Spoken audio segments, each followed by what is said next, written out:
inglesa no fueron trasladadas por los pobladores, pero sí fueron trabajadas, cumplen esencialmente la misma función.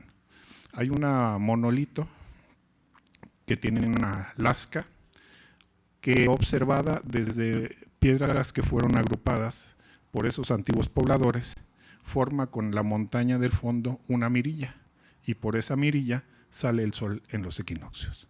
Es decir, los antiguos pobladores de esa región, de lo que ahora es Jalisco, compartían, aunque quizás seguramente no se conocieron, con los antiguos pobladores de las Islas Británicas, que eso sí, trasladaron piedras de toneladas, una distancia considerable para construir uno de los observatorios arqueoastronómicos más famosos. Me refiero a Stonehenge, que hay otros en otras partes de Europa. Entonces, aquí nos damos cuenta de que la humanidad, independientemente de su situación geográfica, económica, etcétera, ideológica, siempre ha tenido la curiosidad por voltear y por entender los fenómenos que ocurren en el cielo. Entonces, ese es uno que, lamentablemente, a decir del doctor Otto von Dubhe, el contexto arqueológico ha sido roto. Las Águilas es un terreno privado de acceso público, razón por la cual es visitado por muchas personas, y al haber sido roto el contexto arqueológico, desde esa perspectiva ya no se puede estudiar este sitio. Entonces ahí tenemos un pedacito de patrimonio astronómico perdido. Seguimos y nos movemos al siglo XVII, siglo XVIII, y con las escuelas o los institutos de estudios super mayores, diríamos, para usar la terminología de la época, también viene el conocimiento astronómico. Y al menos en 1660 ya se encontraba aquí en Guadalajara el único ejemplar hasta ahora que se ha identificado de primera edición del libro de Copérnico, de Revolutionibus Orbium Coelestium Libris Ex. Es un ejemplar que no está censurado.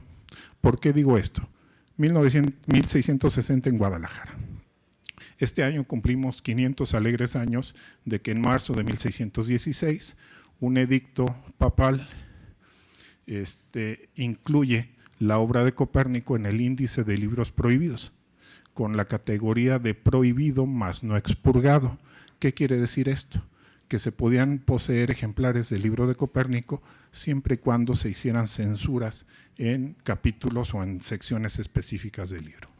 Y de los 200 y tantos libros de esta primera edición que se conservan en la actualidad en el mundo, decíamos, este de Guadalajara es el único que hay en un país latinoamericano, no está censurado y está anotado, lo que nos da a entender de que algo tuvo que ver con cuestiones de enseñanza. Y esa es una tesis propia, tan tuvo que ver que es en Guadalajara donde se escriben y publican los primeros textos de enseñanza de astronomía y astrofísica del México independiente.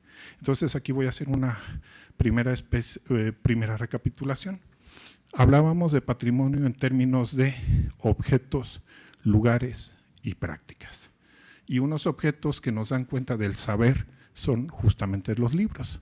Y en ese sentido, en la Biblioteca Pública del Estado de Jalisco, Juan José Arreola, tenemos una maravillosa imagen o fotografía, o para decirlo en gringo, snapshot de la cultura de la época en la que se formó la biblioteca. Nos estamos refiriendo a 1861, cuando a raíz de las leyes de reforma se confiscan las colecciones de colegios, seminarios y de la propia universidad. Y entonces, en ese fondo reservado, en esa colección antigua, tenemos verdaderas joyas de la cual, sin lugar a dudas, el Copérnico es la joya de la corona. Hay otros textos que pudiéramos mencionar, por ejemplo, ya que tratan de enseñar la cuestión copernicana, y ese es un lugar muy cercano al corazoncito de jesuita y de los propios itesianos, que es Clavijero, que da nombre a esta casa. Francisco Javier Clavijero, oriundo de Veracruz, enseña filosofía en Valladolid, hoy Morelia, y en Guadalajara, de donde parte al exilio con sus compañeros de orden. En la Biblioteca Pública del Estado hay al menos 3 manuscritos del curso de filosofía que impartió Clavijero tanto en Valladolid como en Guadalajara. En ese entonces era maestro, ahora ya es doctor, Eduardo Quintana Salazar, identificó 2 volúmenes más de este propio curso, por lo cual tenemos ya una imagen más o menos completa de esas enseñanzas. En el curso de filosofía había 2 secciones, una era la física general y otra era la física particular. En el manuscrito 209, correspondiente a la física particular, en la última parte, en el último párrafo, se cuestiona Clavijero. ¿Por qué los profesores de filosofía se han abstenido de enseñar la verdadera física?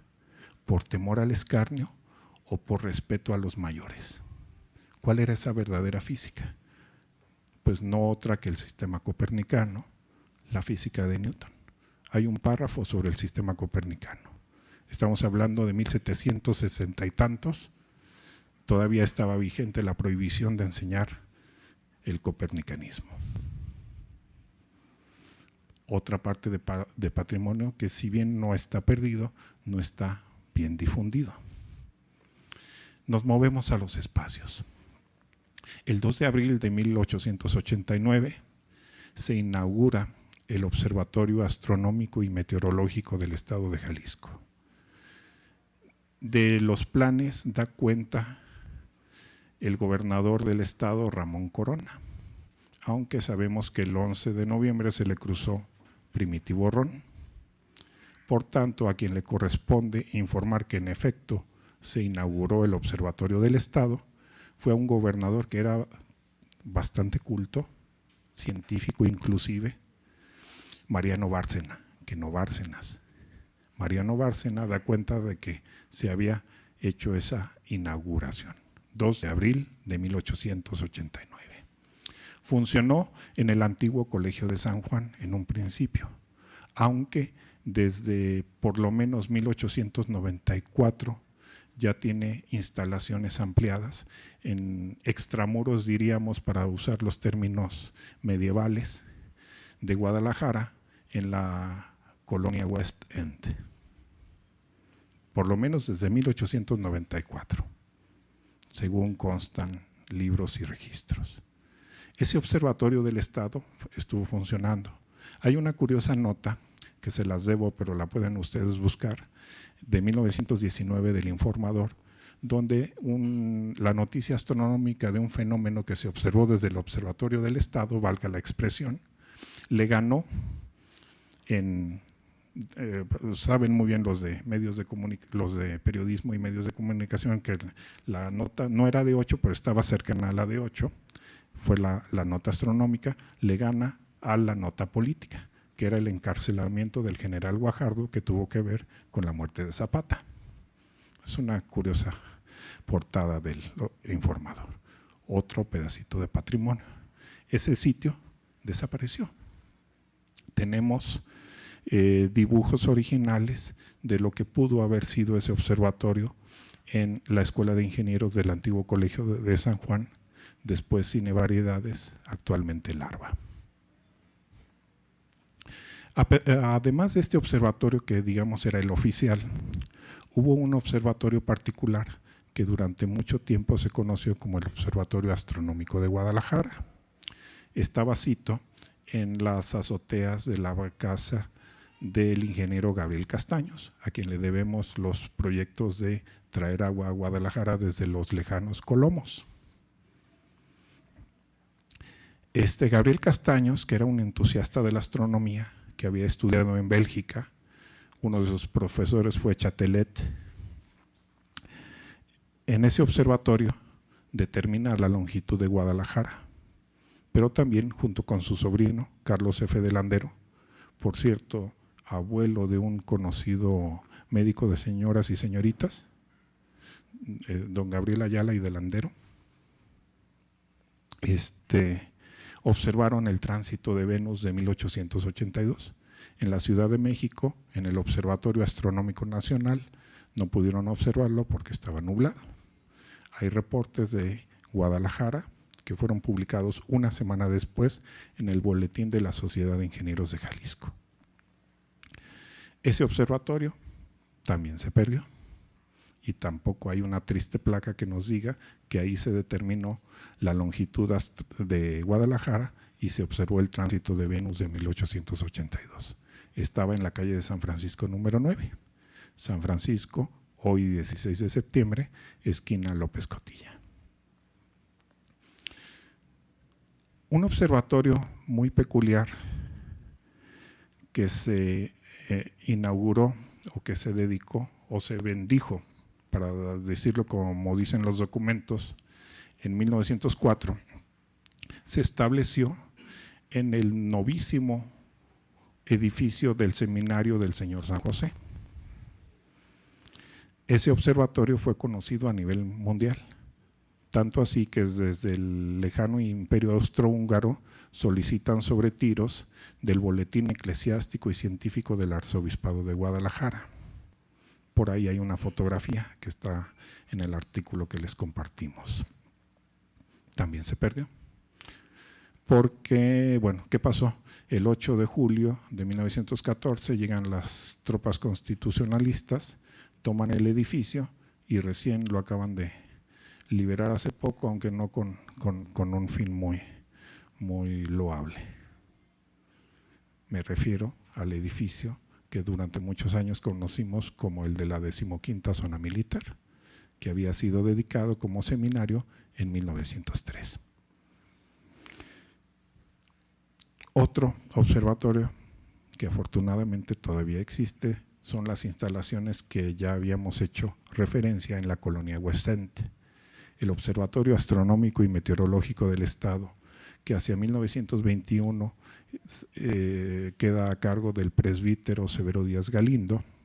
En 1925, con motivo de la inauguración, así dice el acta, de la Universidad de Guadalajara, se integra a esta como su primera dependencia dedicada esencialmente a la investigación científica.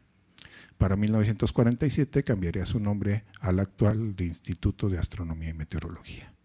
El conjunto que ahora ustedes bien ubican en Avenida Vallarta 2602, entre Arcos y Emilio Castelar, de hecho la calle cambia en Morelos, de Morelos para allá se llama Severo Díaz, aunque el Oxxo de la esquina se llame Severo Díaz, no está en Severo Díaz, está en Emilio Castelar. Es el único conjunto astronómico dedicado a la astronomía y meteorología de finales del siglo XIX que se conserva en el país.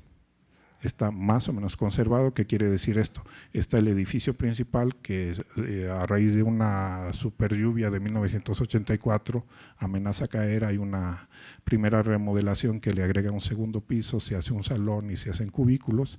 Hay remodelaciones posteriores hasta la actual, donde tenemos el auditorio que espero muchos de ustedes conozcan o puedan llegar a conocer, donde a partir del próximo año todos los viernes habrá conferencias públicas.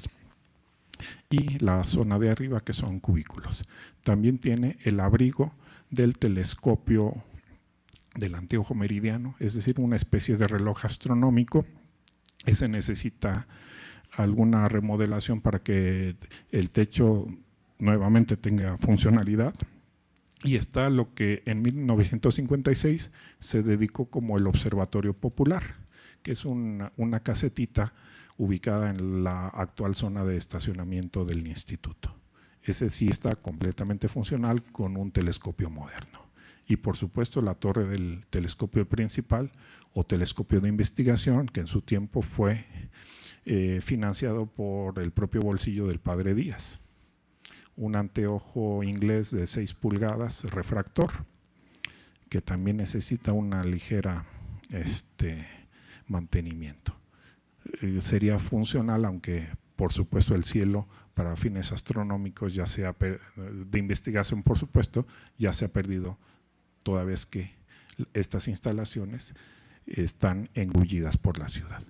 Pero Uno de los valores que considera la UNESCO para hablar de patrimonio es el uso continuado. Y ahí tenemos un uso continuado. Si bien no astronómico, sí meteorológico, hay una estadística de más de 120 años para que ustedes instalen una estación meteorológica y sus datos sean estadísticamente relevantes, deben pasar al menos 30 años, según dicen los especialistas. Y aparte tenemos un centro de divulgación y de enseñanza. Se desarrolla investigación, por supuesto. La observacional, por supuesto que se hace en los observatorios del mundo.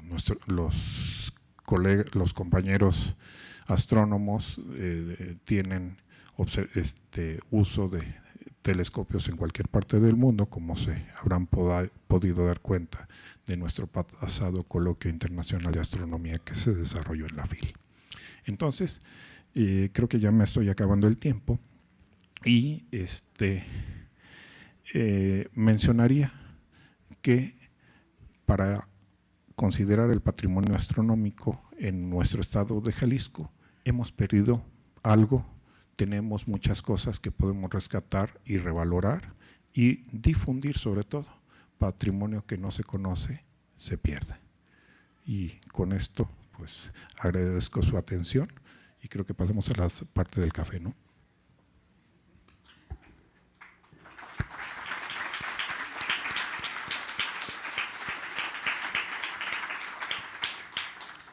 Muchas gracias, Urruti. Pues sí, habitualmente hay una pequeña parte en donde nuestro invitado nos hace una suerte de puesta de mesa para posteriormente comer ya con sus preguntas.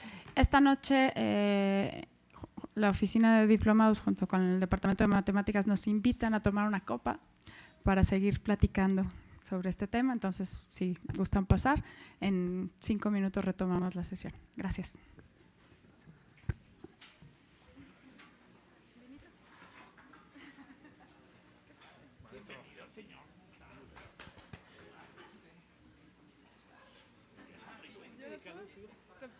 Te engraparon la circular porque se la lleves a…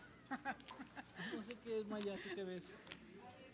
Museo Nacional de Arte. Ah, mucho pues caos está… en mí, mucho caos en mucho. Ya es parte del inventario. De alimentario. Vamos, ¿cómo estás?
Luis López, coordinador del Departamento de Físico-Matemáticas del ITESO, que aclare que estos 2 diplomados que comentaron al principio son los cursos que se abren inmediatamente, pero va a haber muchas más propuestas durante el año.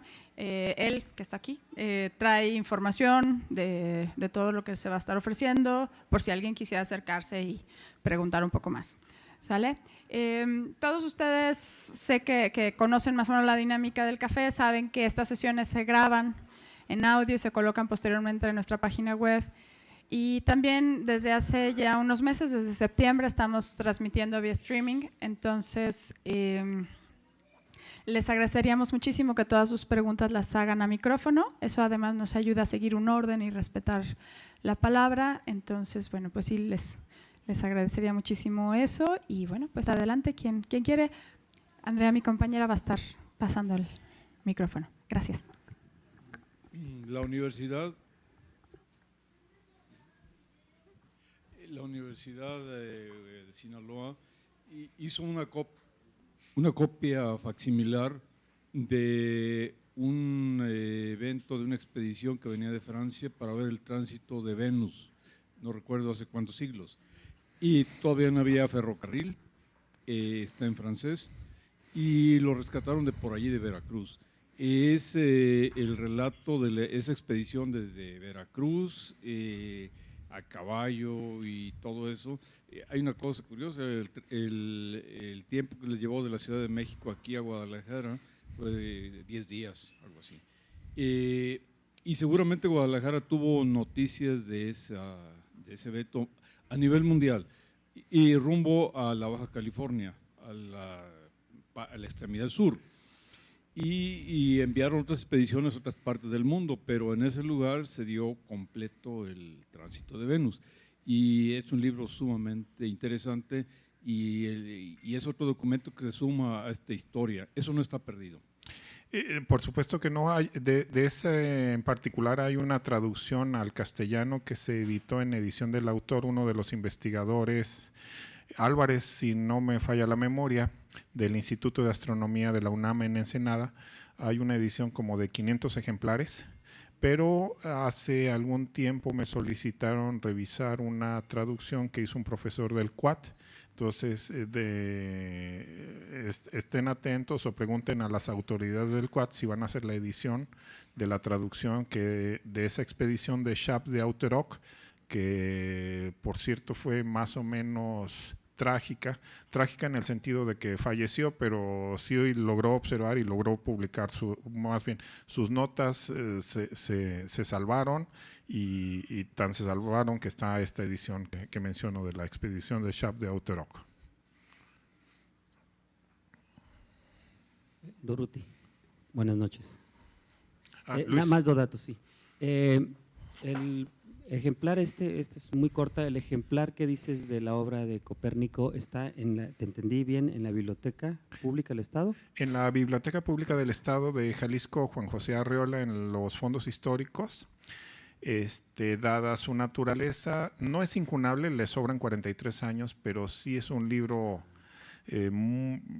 pues extremadamente valioso, tan extremadamente valioso que el último ejemplar de esa edición que salió a subasta casi alcanza los 2 millones de euros.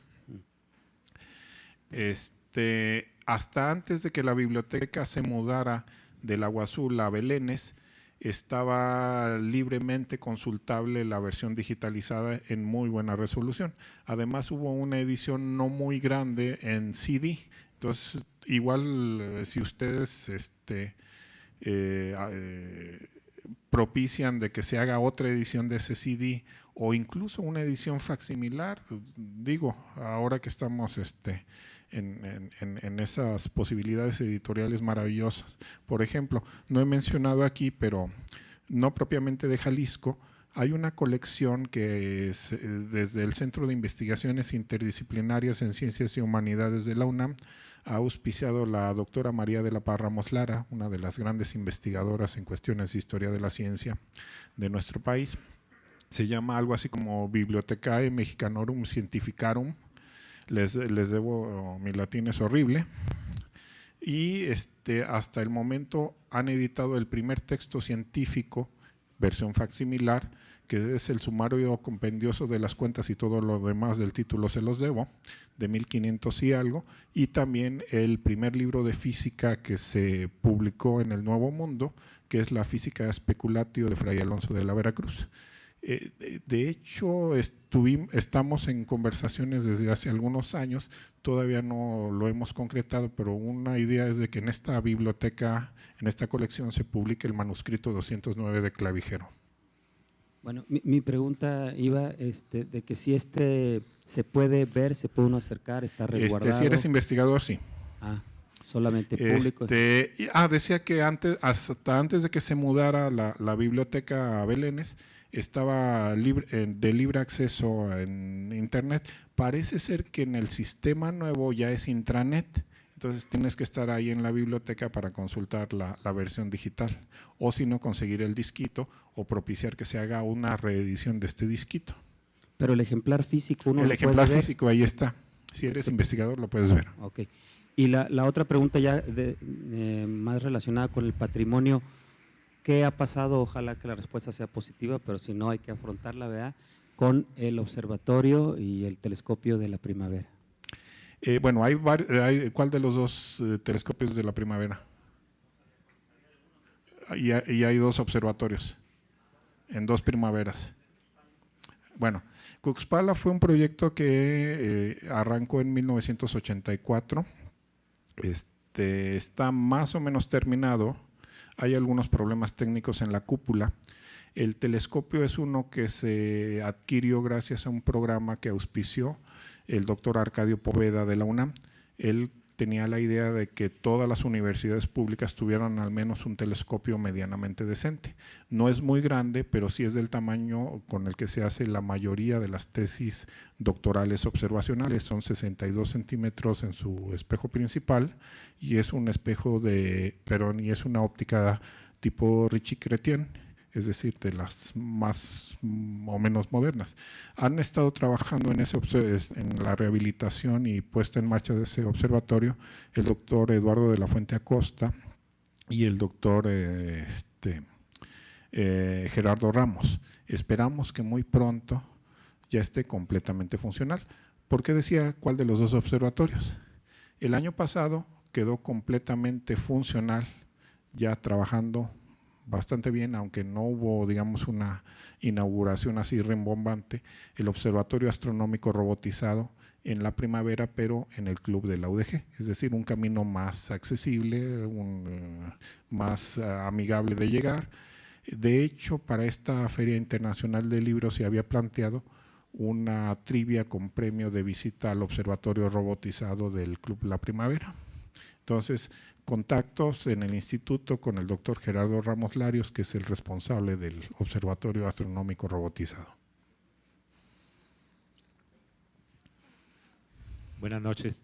Bueno, pues una de mis preguntas era precisamente de los observatorios, y la otra, usted decía que se tienen registros de 120 años de meteorología por parte del Observatorio Meteorológico. ¿Esos registros también están accesibles al público? O sea, yo puedo en cualquier momento por internet o ir físicamente. No por internet completamente, pero sí físicamente están en el instituto, en su ubicación de Avenida Vallarta 2602. Dependiendo su interés previa, ya saben cómo funciona la burocracia, hay una solicitud por escrito al director. Son datos accesibles, por supuesto. Son un registro de más de 120 años de datos meteorológicos, no únicamente del Observatorio Meteorológico de Arcos Vallarta, sino también se cuentan algunos registros de los observatorios meteorológicos, y aquí se presta uno mucho, aunque me estoy saliendo groseramente del tema porque estábamos hablando de astronomía, pero también el meteorológico está pegado, porque si no hay buena meteorología, no hay observaciones astronómicas. También se cuentan con registro de los observatorios meteorológicos que funcionaron tanto en el Teatro Degollado como en el Hospital Civil. Y por supuesto son accesibles.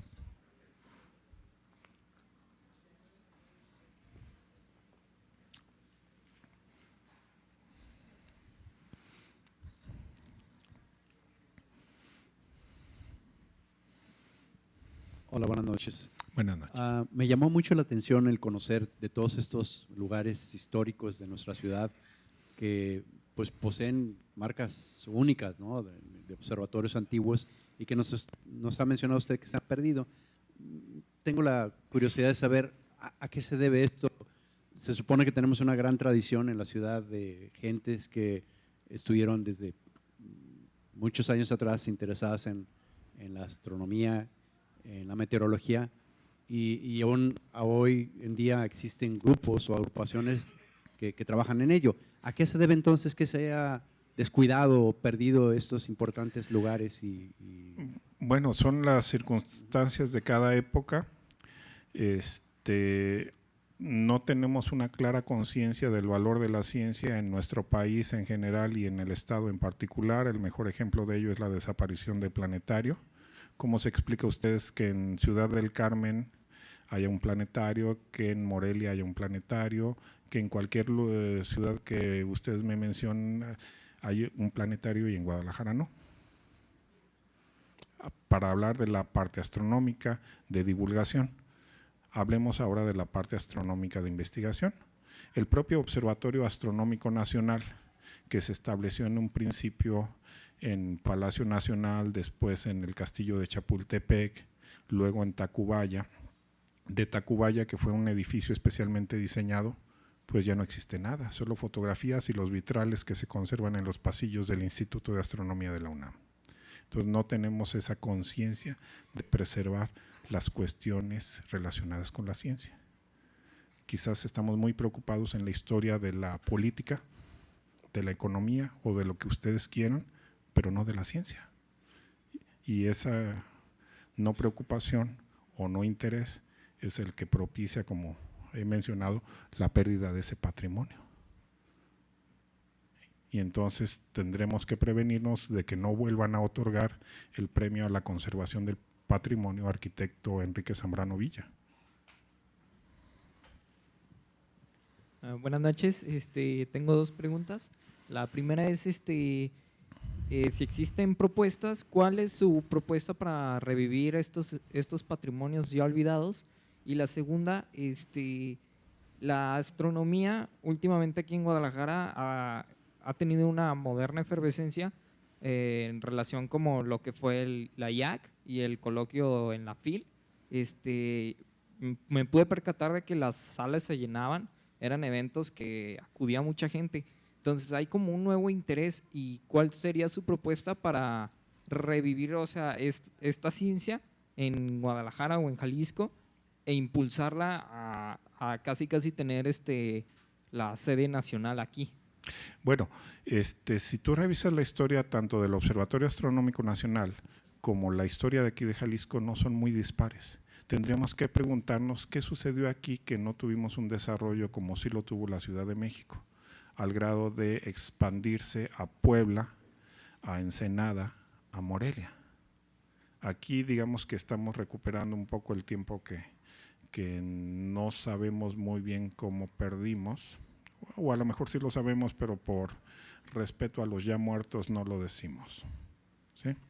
Una forma de revivirlo por lo pronto sería que la sociedad interesada o los grupos interesados nos preocupáramos de que hubiera al menos, si no de bronce porque se lo roban, por lo menos de cerámica, como estas bellísimas placas que en algún tiempo hizo el desaparecido también Instituto Jalisciense de Antropología e Historia, para marcar que en este lugar se observó el tránsito de Venus de 1882 y se determinó la longitud de Guadalajara, que en este lugar estuvo un observatorio astronómico que formó a los seminaristas, no sabemos si tenían ojos negros o no, y que llegó a ser conocido hasta el Imperio Austrohúngaro, y el observatorio del colegio de Stony Horse, que por cierto es donde enseñaba Ronald Reuel Tolkien. Observatorio astronómico que aún existe y donde por cierto se guarda una botella de una lluvia del siglo XIX, una lluvia negra de plena revolución industrial.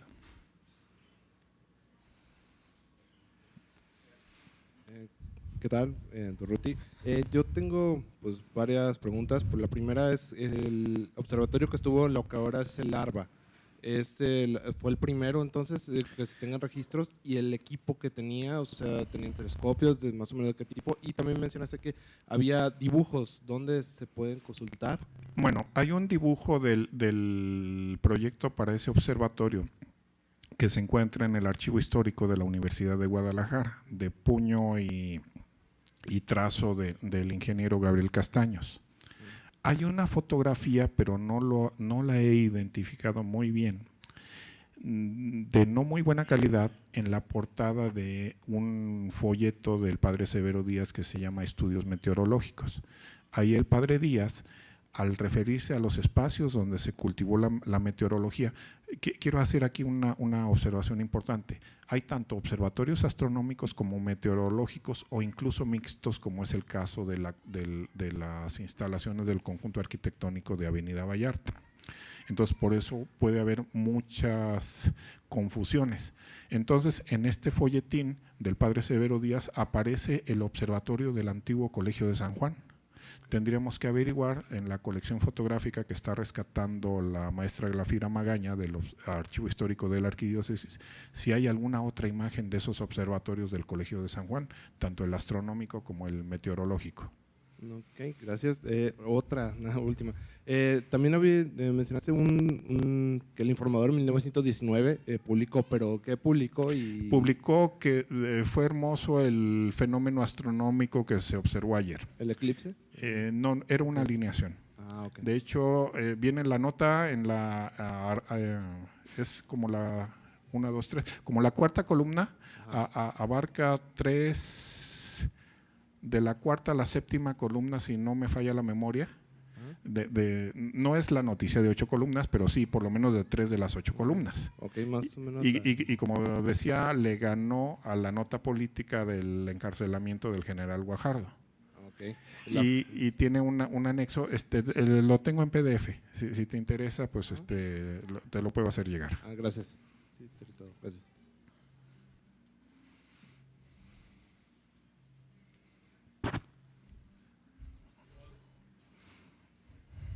Últimamente hay descubrimientos fascinantes. Bosón de Higgs, agujeros negros, el gran divulgador de la ciencia Hawking, es genial. Las teorías de la relatividad especial y la general, que quieren unificarlas o algo así. Pero son temas de actualidad que está fascinando a los jóvenes. A los jóvenes los necesita la patria, urgentemente. Hay que pensar, pensar, pensar, no creer, pensar. O creer y pensar. Bueno, y todo eso nos está obligando. Ese interés que los jóvenes ven es increíble, ¿no? Y hay que reforzarla con las lecturas, con la participación en eventos como este y otros que lo están haciendo ya. Pues gracias. Una pequeña nota, aprovechando aquí del distinguido especialista en medicina. Acaba de ocurrir la segunda edición del Coloquio Internacional de Astronomía dentro de esta marabunta que es la FIL. Tuvimos a un exdirector del Centro Europeo de Investigaciones Nucleares del CERN, el doctor Luciano Maiani, que es nobeleable. A lo mejor le toca un Nobel alguno de estos días, de física por supuesto, no de literatura. Afortunadamente estuvo lleno, como bien lo mencionan, y no solo eso, sino la parte final de esta actividad fue la presentación de un libro groseramente técnico, de texto, pero técnico al fin y al cabo. Si bien disminuyó la audiencia, todavía fue muy buena audiencia, y además con preguntas de gente que sabía lo que estaba preguntando. Entonces, esas oportunidades las tenemos aquí en Guadalajara, afortunadamente, gracias a esto que supuestamente la FIL también es ciencia, aunque los medios no lo digan o no lo publiciten. Nos importa más cómo venía Elenita, o si el Pino venía como placa de tráiler y besó a Bartlett. tendríamos que retomar ese interés por la ciencia como parte de la cultura general de todos, no solo de unos cuantos privilegiados.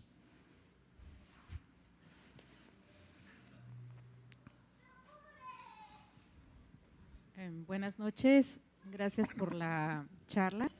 Yo soy su fan.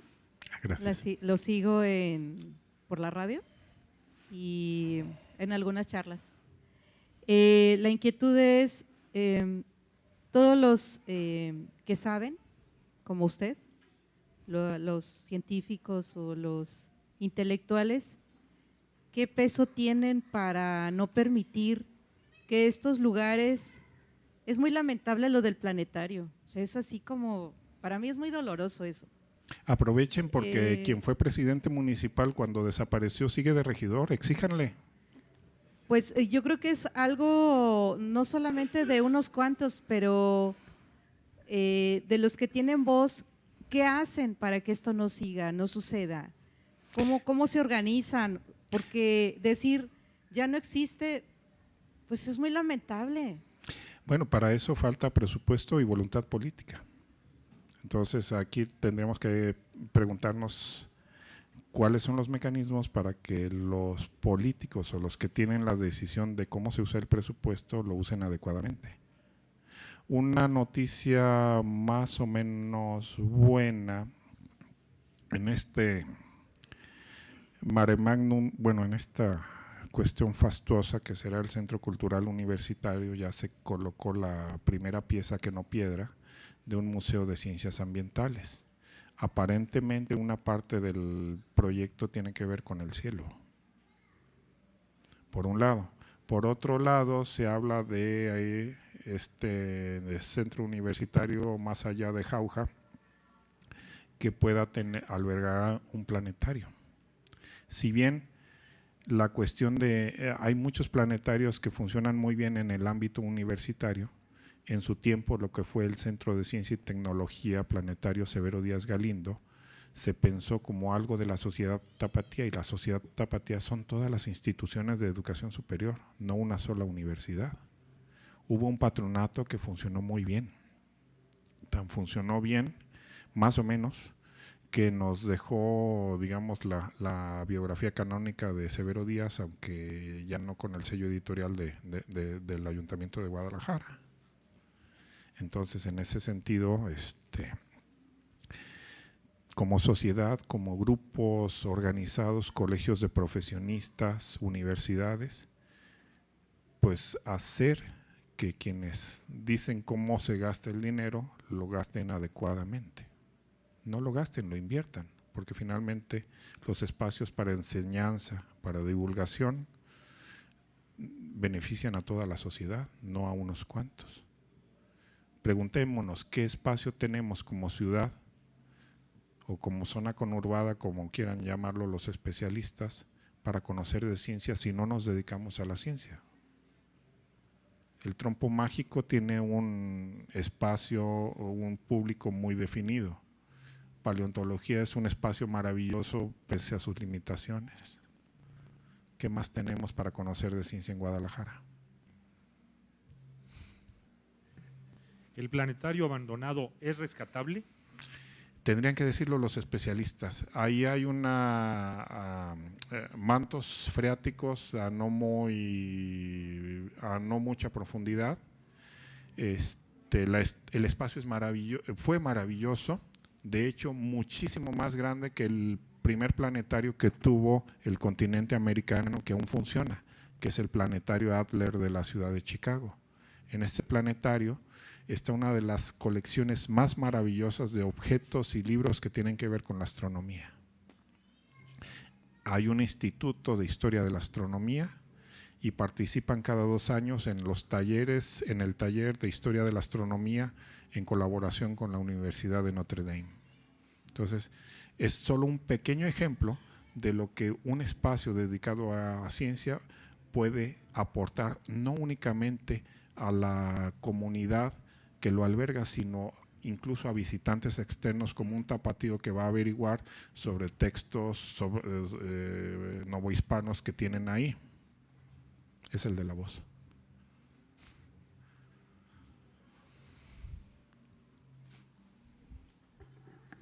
Casi nunca me toca preguntar, voy a aprovechar. Durruti, si tienes chance, me gustaría que nos platicaras. Tú dices, el patrimonio son objetos, son contextos, son prácticas. Y yo creo que en ocasiones también hay sujetos patrimonio. O sea, son sujetos que han construido tal cantidad de prácticas, que han dejado objetos que en sí mismos son hitos de ese desarrollo de la historia y que podemos valorar en especial. Entonces, tú has, si no me falla, has estudiado varios de esos personajes, tanto en lo regional como en lo local, a Severo Díaz Galindo, a Haro. ¿Qué nos puedes contar de ellos? ¿Quién es tu favorito y por qué? Pues muy rápido, y me acordé que no contesté bien la pregunta de dónde habían quedado los objetos y los dibujos del antiguo observatorio del Estado. Algunos afortunadamente los tenemos en el instituto, hay que identificar otros que pueden estar desbalagados en otros lugares, como los archivos tanto de la Arquidiócesis como de la Universidad de Guadalajara. De los personajes, bueno, sin lugar a dudas, don Carlos de Sigüenza y Góngora, por un lado, en términos nacionales, es uno de los grandes sabios olvidados. Y no solo eso, ahí tenemos un gran caso de discriminación de género, ahora que viene mucho esa cuestión del género. Si ustedes sacan un billete de 200 pesos, ¿quién está ahí? Sor Juana. ¿Y por qué no está Sigüenza? Sor Juana fue maravillosa y lo que quieran, pero su gran amigo, don Carlos de Sigüenza y Góngora, dibujó el primer mapa completo de la Nueva España, publicó la primera novela histórica del continente americano, Los infortunios de Alonso Ramírez, publicó la primera obra que tiene que ver con la ciencia moderna y de hecho es parte de la primera discusión científica en el continente americano, que es la Libra Astronómica y Filosófica en 1690, que fue la respuesta al libro que escribió atacándolo el jesuita Eusebio Francisco Quino, atacando su manifiesto filosófico contra los cometas despojados del imperio que tenían sobre los tímidos. Don Carlos lo despedaza, punto por punto. Menciona a Copérnico, a Descartes, a Leibniz, entre los personajes que él estudió. Entonces, sin lugar a dudas, don Carlos. Y ya siguiendo en lo regional, pues, por supuesto, Clavijero y su física particular y todo lo demás que hizo. La historia antigua de México debería ser lectura obligatoria en nuestros bachilleres.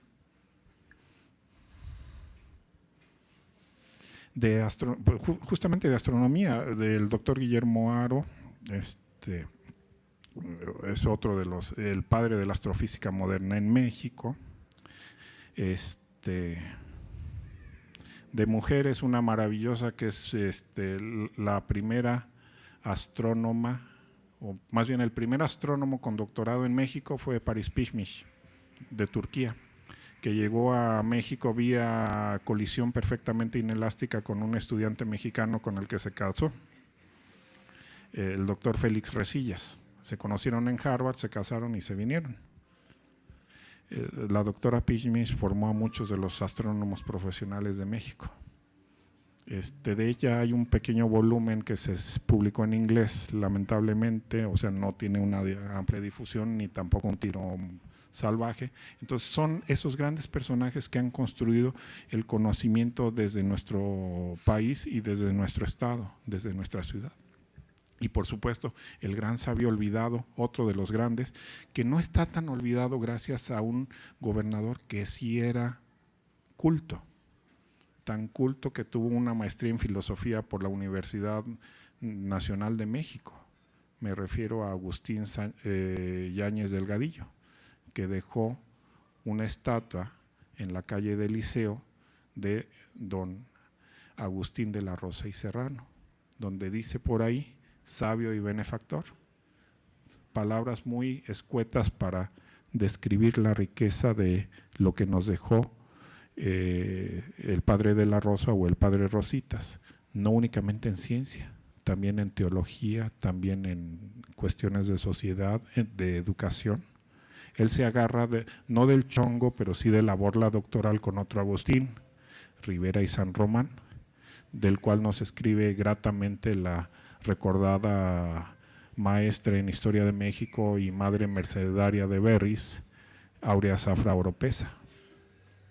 Entonces, a semejanza de la discusión que en su tiempo tuvo que en su tiempo tuvo Clavijero, que lo motivó a escribir la Historia Antigua de México, donde Agustín Rivera dice que pues, aquí en México, en Jalisco, pues no hay cuestiones, pues le contesta el padre de la Rosa con la instrucción en México, donde nos da cuenta del avance en el conocimiento que tienen los naturales. Y además el padre de la Rosa nos dejó los primeros textos de enseñanza de astronomía y astrofísica del México independiente. En el caso del de astrofísica, que tiene el humilde título de Adiciones a las lecciones de astronomía, bien pudiera ser el primer texto de su tipo a nivel mundial, donde da cuenta de los avances de la espectroscopía aplicada a los objetos del cosmos.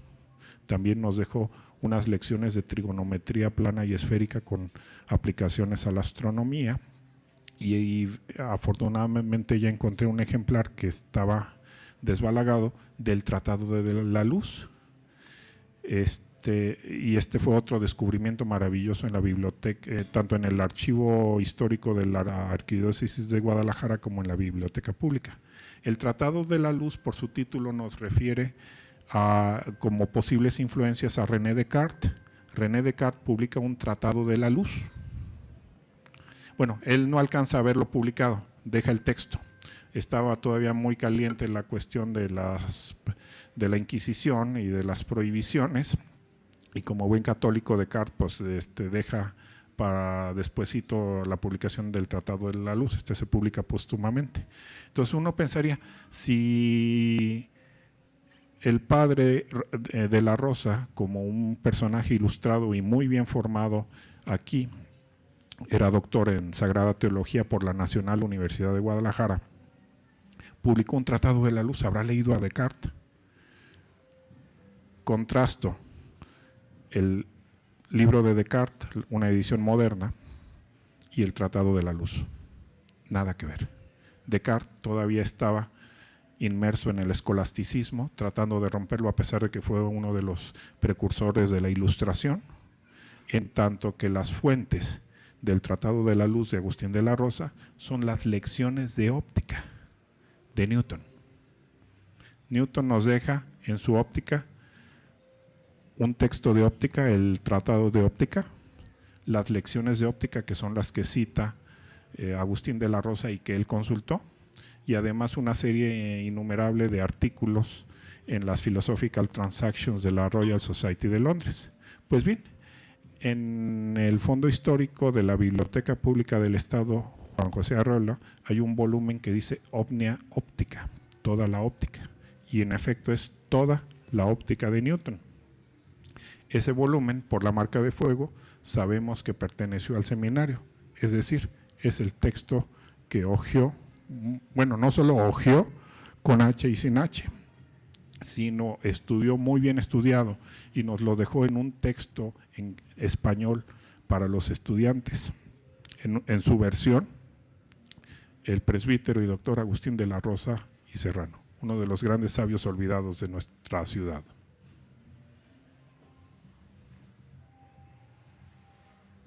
Bueno. Sí, bueno, nada más me llamó mucho la atención lo que decía de que existía un observatorio robotizado en el club de la Universidad de Guadalajara, que esperemos que también se le saque el provecho que se le tiene que sacar. De hecho, nos pueden exigir, pidan por favor al director sí.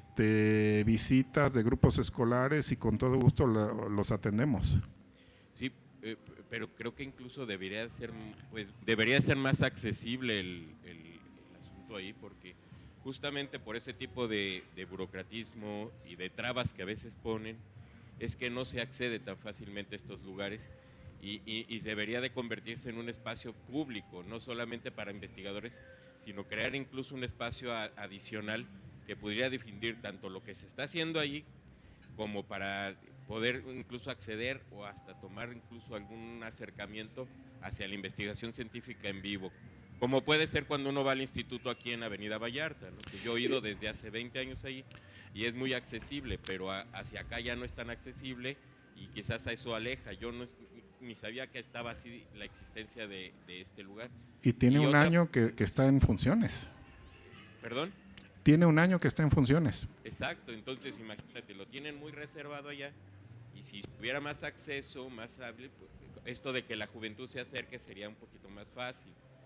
Y por otro lado, coincido lo que mencionas, me parece muy valioso lo que estás diciendo, rescatando sobre todo esto de la bibliografía que hay en la biblioteca Juan José Arreola, que el edificio está espantoso, pero definitivamente tiene cosas muy valiosas adentro que hay que meterse ahí, que hay que estar ahí, que hay cantidades inmensas de desconocimiento ahí, reservadas, tesoros que hay que explorar con mucha calma, porque estas cosas se hacen con calma. Es un arte de la paciencia también la astronomía, y además de ciencia es un arte de la paciencia. Y entonces, y en ese sentido, igual hay que tener paciencia para revertir siglos de ignorancia y que todavía esta inercia nos lleva a que más bien tengamos, como decías tú, ¿por qué no tenemos un planetario? Que yo sí lo visité cuando funcionaba varias veces, me gustaba ir muy seguido al planetario. Bien dices, estaba excelente, era un extraordinario espacio a un lado del zoológico. Y cuando después me enteré que lo cerraron, pues también me pareció una gran desgracia. Y efectivamente, creo que hay un club de aficionados de astronomía que a veces hacen cosas, hay otros de la Alianza Francesa que hacen una noche de las estrellas por allá de marzo, pero son cosas aisladas que no están coordinadas con un espacio tan digno como el que se tenía entonces. Y como dice, ya nadie piensa en hacer eso porque incluso el problema es que además de la sociedad civil, también la sociedad científica se ha hecho como acomodaticia y no presiona incluso dentro de la propia universidad, porque yo estuve ahí adentro de la universidad, a que se hagan ese tipo de cambios, a que se invierta en eso. La propia universidad está mejor cambiando la UDG está cambiando los vitrales de su edificio principal y mejor le gasta eso que hacer un instituto ahí donde está el de robótica. Podrían hacer un planetario a un lado en vez de ese club que yo no sé para qué sirve. Y te puedo decir porque otras cosas se han hecho en ese club, pero no sería digno mencionarlo en este espacio.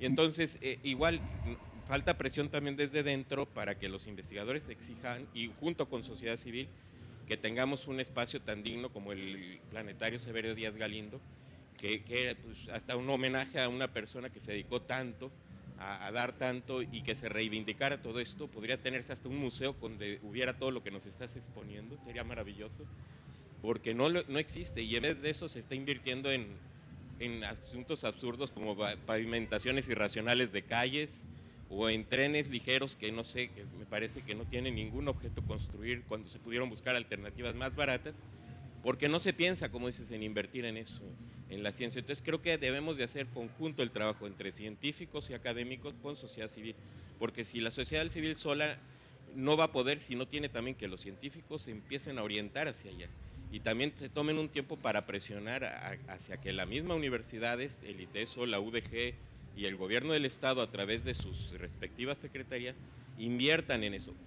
¿Hay presupuesto? Lo hay, nada más, como dices tú, está mal invertido. Las prioridades de los gobiernos no van hacia la cultura y la educación, pero sí hay la alternativa de que si nos unimos a exigir, podamos jalarles aunque sea un poquito hacia allá, porque la tendencia mundial en general va hacia otro lado.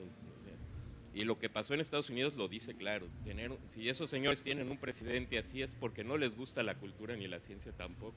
Y en su propio país van a tener muchos problemas y nos van a crear problemas porque están pensando en autos, en fábricas o en trenes ligeros, pero jamás en ciencia, en astronomía o en planetarios. Bueno, gracias. En cuanto a planetario, va a haber un planetario, si el proyecto es cierto, muy bonito, en el Centro Universitario de Tonalá, más allá de Jauja. Entonces pueden ir allá con todo gusto. Y también va a haber un espacio para cuestiones del cielo en el Museo de Ciencias Ambientales, ahí en Belénes, también pueden ir ahí. Regresando a patrimonio, decíamos, el conjunto arquitectónico, que por cierto no está en, en una edición de una guía arquitectónica recién publicada de Guadalajara, que tiene un capítulo de la colonia West End, no aparece. Decíamos, el único conjunto arquitectónico más o menos preservado, aún en funciones, de finales del siglo XIX en México es ese. Lo tenemos ahí en la avenida Vallarta. Como tú dices, hace 20 años tú lo tienes visitando. Ahí tenemos un uso continuado, por lo menos en actividades de divulgación para todo el público.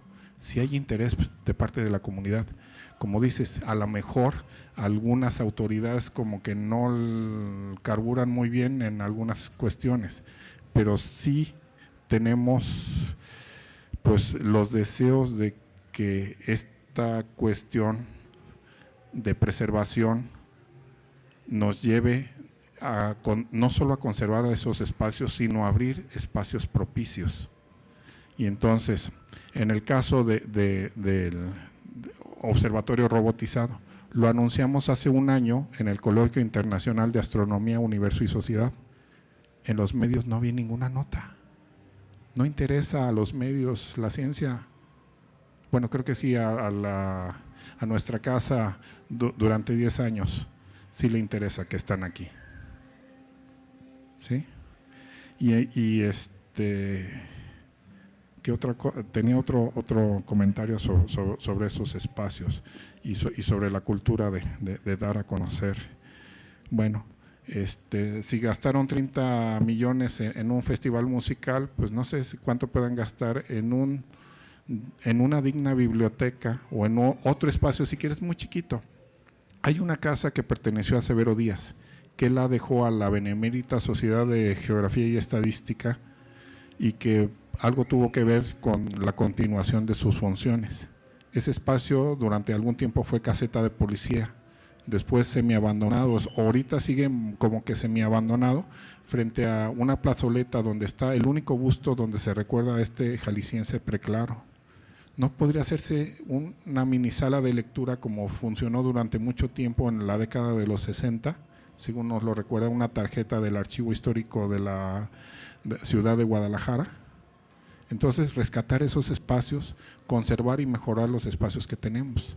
Hay proyectos para que el auditorio del actual Instituto de Astronomía y Meteorología tenga capacidades para videoconferencia. Hemos tenido, ya me acordé de la otra cosa. ¿Para qué sirve el club de la UDG? Bueno, sirve para que podamos volver a tener un equipo de primera división y para que los deportistas universitarios tengan espacios dignos. Pero también sirvió para albergar a la conferencia Wigner, que es una de las más importantes en relatividad general. Ahí fue la sede. ¿Y cuándo supiste algo por la prensa que los principales especialistas en relatividad se reunieron en Villa Primavera? Para eso también sirven esos hoteles. ¿Qué influencia tiene la Sociedad Mexicana de Física y la Agencia Espacial Mexicana sobre estos espacios astronómicos? Hay colaboración. La Sociedad Mexicana de Física, como una de las más antiguas de corte científico en nuestro país, digo una de las más antiguas en términos de la ciencia profesionalizada, porque la más antigua, sin lugar a dudas, es la Benemérita Sociedad de Geografía y Estadística y la Academia Mexicana de Medicina.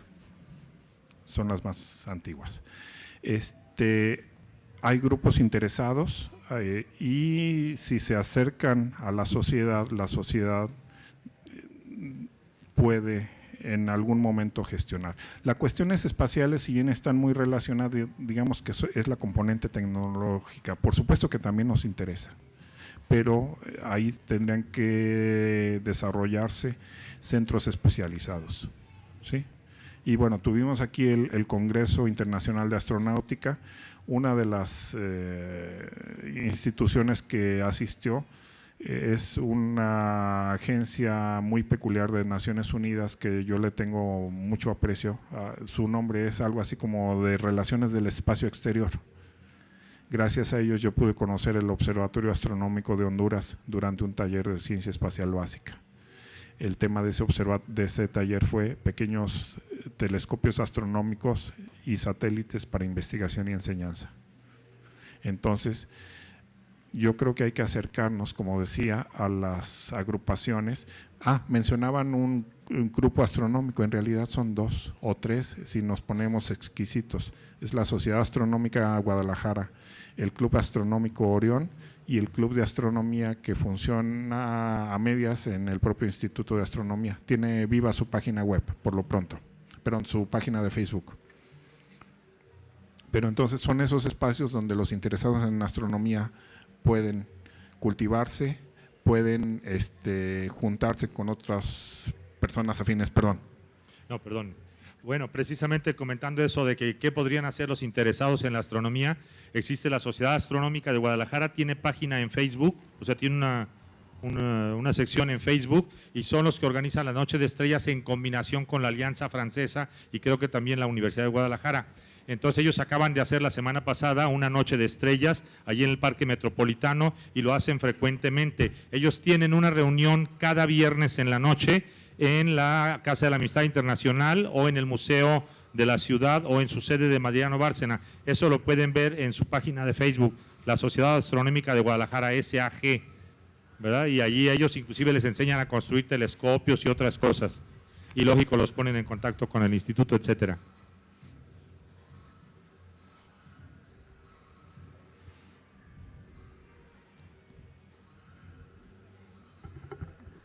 Vamos a aprovechar también. Durruti, comenzaste la sesión platicando sobre esta iniciativa desde la UNESCO de hacer declaratorias en términos de patrimonio en el ámbito de la astronomía. No sé si nos puedas platicar un poco más qué tipo de declaratorias han hecho, qué países están trabajando más fuertemente porque bueno, hay muchos países que han tomado el tema del patrimonio como espacios para el desarrollo del turismo, de la cultura. ¿Quién está trabajando más en este ámbito? Y también, bueno, sobre todo, hasta donde yo sé, también hay una gran lucha de la gente interesada en la astronomía por el tema de la oscuridad y la protección de la posibilidad de seguir viendo el cielo y la lucha contra esta iluminación bárbara de todas las ciudades. ¿Qué nos puedes decir? Bueno, de lo de patrimonio, sí, ya hay trabajos, hay una página web especialmente dedicada, busquen en su buscador amigo, Astronomical Heritage, y por ahí aparece. Ahí se han registrado algunos lugares, algunas cuestiones que tienen que ver justamente con la práctica de la astronomía. En términos de patrimonio ya reconocido por las instancias internacionales, hace no mucho la colección de placas de Burican en Armenia fue reconocida con la categoría de Memoria del Mundo. Recordemos que la colección de lenguas indígenas de la Biblioteca Pública del Estado Juan José Arriola tiene este reconocimiento de Memoria del Mundo. Las placas de Burican, si bien son bastantitas, no son tantas como la colección de Tonancintla del antiguo Observatorio Astrofísico Nacional ni de la sección mexicana de del proyecto Carta del Cielo. Entonces ahí las personas que tienen a su resguardo esta colección de placas maravillosas hechas en México, trabajadas en México, también podrían ser parte de la memoria del mundo. Son placas de vidrio con emulsión fotográfica, que era como se hacía la astronomía a finales del siglo XIX, principios del XX y hasta la década de los 50 del siglo XX. Entonces, por ejemplo, la colección de Tonancintla en su mayoría fue desarrollada por el doctor Guillermo Haro y sus colaboradores, el señor Enrique Chavira y Braulio Iriarte. En esas placas se hicieron los descubrimientos, están los descubrimientos que pusieron a México en el mapa de la astrofísica mundial. Por ejemplo, los objetos Herwig-Haro o Haro-Herwig. Entonces, eso también puede ser parte de reconocimiento por instancias internacionales. Memoria del Mundo, la colección de placas de Tonancintla y Tacubaya. Había una segunda parte de… la iluminación. Ahí en México, ya por lo menos en Baja California, ya se votó la ley del cielo. Baja California, el Observatorio Astronómico Nacional de San Pedro Mártir es uno de los 4 lugares más privilegiados a nivel mundial para observaciones astronómicas. Hay proyectos para que verdaderamente sea un observatorio nacional, en el sentido de que existan instrumentos de diferentes instituciones, no únicamente de la UNAM.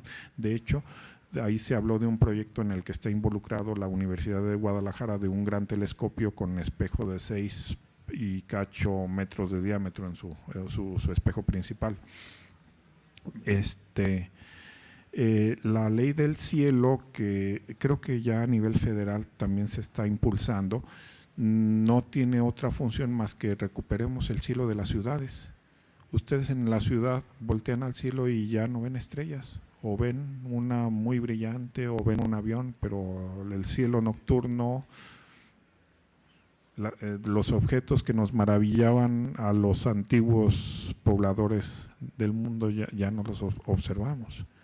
Si nosotros aplicáramos adecuadamente las cuestiones de iluminar abajo y no iluminar arriba, tendríamos mucha mejor iluminación en las ciudades, gastaríamos menos y preservaríamos el cielo. Un ejemplo maravilloso de esto es las Islas Canarias. Las Islas Canarias albergan el observatorio más importante de Europa, aunque está ahí enfrente de África. Tienen muy bien regulada esa cuestión, una excelente iluminación hacia abajo y la preservación de los cielos para fines astronómicos. Eso tendríamos que hacerlo en todos los lugares, no únicamente en los lugares astronómicos, lo podemos hacer en todo el país.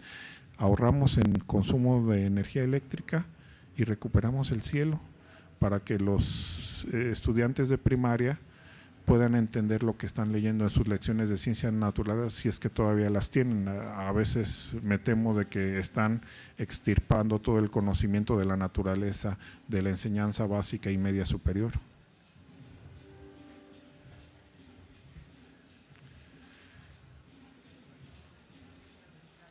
Bueno, traje 4 ejemplares, no sé cómo rifarlos, regalarlos a los más preguntones. Es la biografía canónica de Severo Díaz Galindo, que fue este proyecto que financió el doctor Eduardo Levi García en sus fases iniciales, y en que en la fase final fue una coedición de la Secretaría de Cultura. A la Secretaría de Cultura le podemos sacar algún apoyo, y la Universidad de Guadalajara. Y por otro lado tenemos una edición casi facsimilar, ahorita explico por qué casi, de la segunda edición, la de 1859, de las lecciones de astronomía del presbítero y doctor Agustín de la Rosa y Serrano. Esta edición fue posible en una colaboración hasta ahora inédita entre la Arquidiócesis y la Universidad de Guadalajara, con motivo del Año Internacional de la Astronomía. Digo que casi facsimilar porque, déjenme lo ilustro, el tamaño original del texto es más o menos el cuadro de la caja. Quiere decir que en esta edición se creció un poquito más, pero bueno, el relleno es el mismo. Entonces, están aquí en la mesa, no sé cómo lo… podríamos ser aquellos que estén interesados, pongan un papelito con su nombre y hacemos un sorteo para que sea más parejo.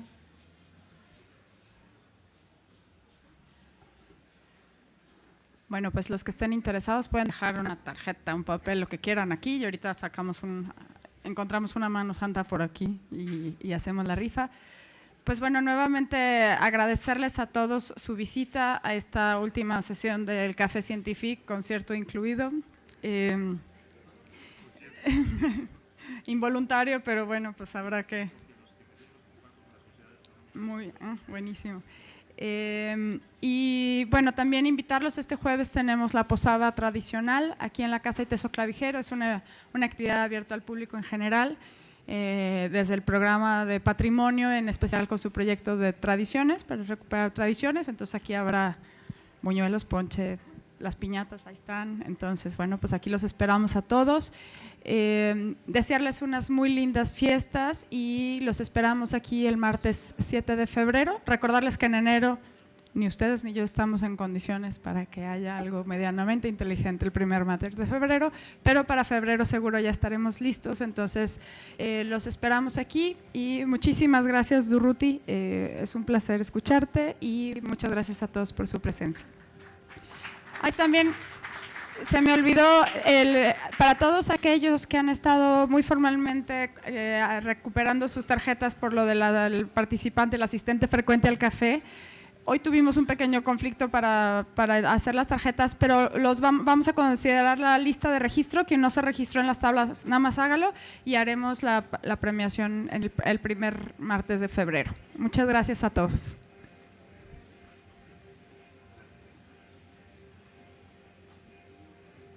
Andrea, la mano santa, venga a sacar una tarjeta.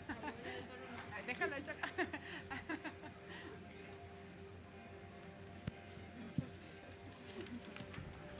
¿Les parece lo hagamos first come, first serve?